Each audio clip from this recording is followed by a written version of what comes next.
All right, we're back with the semifinals match in Game 1 with Joe Sumner on Sultai Whip playing versus Ben Lundgren playing red-white midrange. All right, and here Joe goes ahead and leads off with a Temple of Malady, leaving the card he scryed to the top. Ben also has a scryland in the form of Temple of Triumph. He goes ahead and also leaves his card on top. Ben also has a sweet playmat, and once again, Joe does not. So I know who I'm rooting for. Alright, so I know in the future I will always bring a cool playmat, so that way you will root for me and maybe possibly give me advice.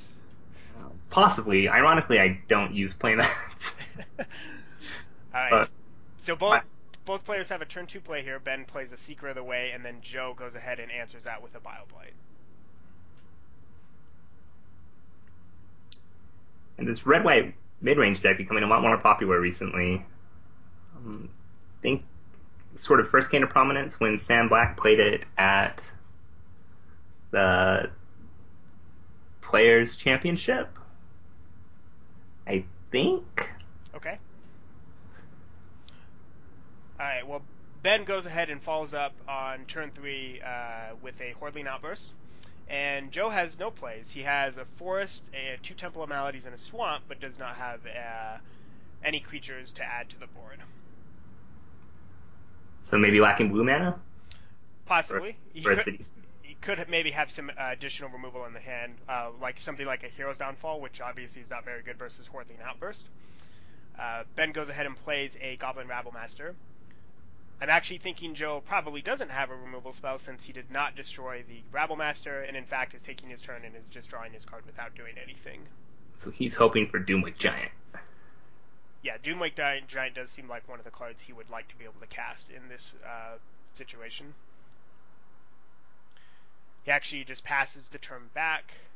Ben's probably got to be feeling pretty good here. He's got a Goblin Rabblemaster, 4 Goblin tokens, and his opponent has no cards in play.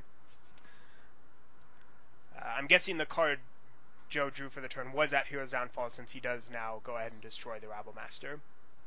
And do you like playing that on Ben's turn, or would you rather just go ahead and play it on? You think Joe should just maybe played it on his turn? There's probably no reason not to play it on your turn, since you definitely need to destroy the Rabblemaster no matter what. And I do believe some of the mid-range decks are playing like God's Willings, some number either between the main deck and the sideboard.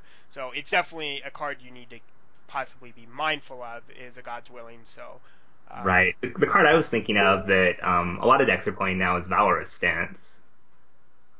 That can give your creature indestructible or also destroy creature with 4 toughness or greater. I think a lot of the red-white mid-range decks probably play 2 of those. So waiting to Hero's Downfall until Ben's turn is a little bit risky. Right. Well, Ben had a follow-up with a Wingmate Rock, and then was able to go ahead and just finish Joe off. Joe looks like he didn't really have anything going on that game, so unfortunate for Joe. And so we'll be moving on to Game 2 of the semifinals match.